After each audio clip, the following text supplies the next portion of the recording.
So let's spend a few minutes talking about commitment grades. These are the Roman numeral commitment grades that are often used in rock climbing. And these were designed to give you an idea of how long a route might take, what the level of commitment is to do the route. So we start with like commitment grade level 1. That's a short, maybe single pitch climb. Level 2 or grade 2 is a 2 to 4 hour climb. A 3 is a route that takes the better part of a day. Many slower climbers will take all day to do this.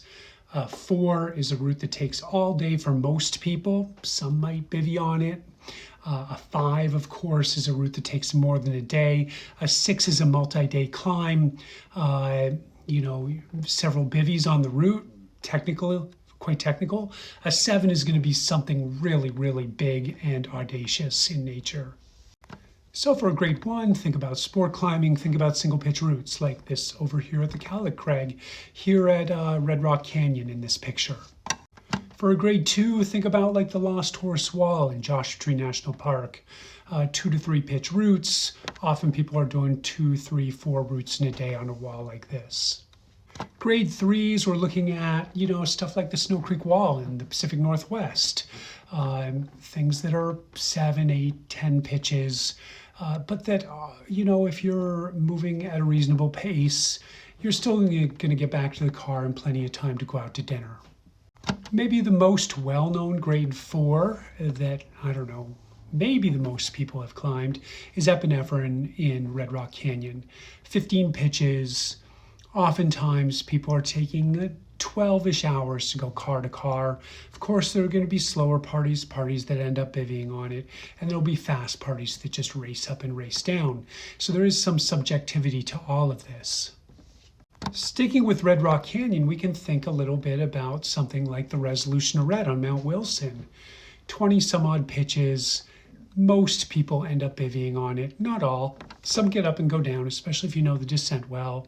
Some get up the route and end up bivying on the top.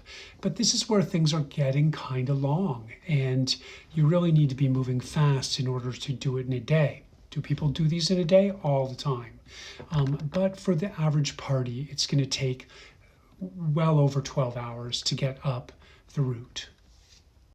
It's hard to think of grade 6s without thinking about things on LCAP.